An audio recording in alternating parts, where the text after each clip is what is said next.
A new note on Easter. Today it's Easter, and some flowers, and the macaws.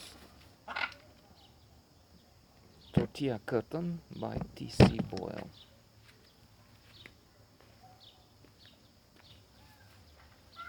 I said in my previous notes that I like this book, and many of the events in there, the situation on the whole, has similarities with what is happening in our life. We have a sort of a tortilla curtain in the background. There's a wall separating this gated community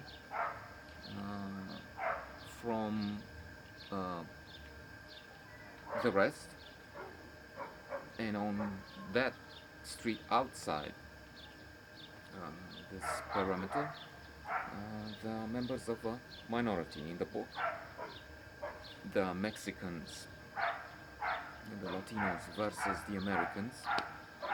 And here it's these better off people, um, upper middle class, that would be. For here, in other places, I don't know, they might be, well, in a rich country, really, they would be lower middle class, I'm guessing. But for here, there's an important gap between these large houses here and some of the huts that we have outside the gates, so to say. And there are issues different, but let me now return to the book and say that um, it's a subject which is relevant for the present day. Trump has been elected in the U.S.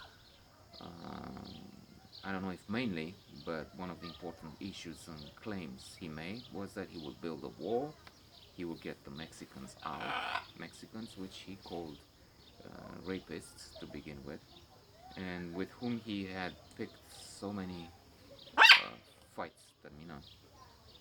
And in in in, in this book, we have Desiderio, the Mexican, the Latino, who has an accident. He's hit by the car driven by Delaney, the American, and the American is worried uh, very much for himself to begin with. He may have some remorse, there may be something in his conscience that a voice. Ja tutaj go mam motorist. He may. He's has eaten something in. Anyway. Um, so he gives Delaney gives Desiderio $20, and that's it. And after that, even that rather small bill uh, is making him think of India and those who extort money and they mutilate themselves to attract sympathy, which is really wrong. And this makes the reader think of, of, of the, the influence of the media, of uh, the opinion poll, the opinion of the people, of the majority, and how we tend to um, assimilate what the others say. This doesn't fall under um, social proof. There is a book, a classic book of psychology, influenced by Robert Cialdini, in which some of the principles are explained and analyzed. One of them is social proof. In situations where we don't know what to do, we look at the others and looking for social proof. We do what the rest. When in Rome, do what the Romans do. And this has very often dark implications. Termina. There is a so-called bystander effect. About 14 people witnessed an infamous crime. A woman was stabbed repeatedly, and the others, those 48 people who saw this, didn't do anything. But that was not because they were so mean, but because of this principle of social proof. They looked at the others to see what they did, and when the others did nothing, they also did the same, if you will.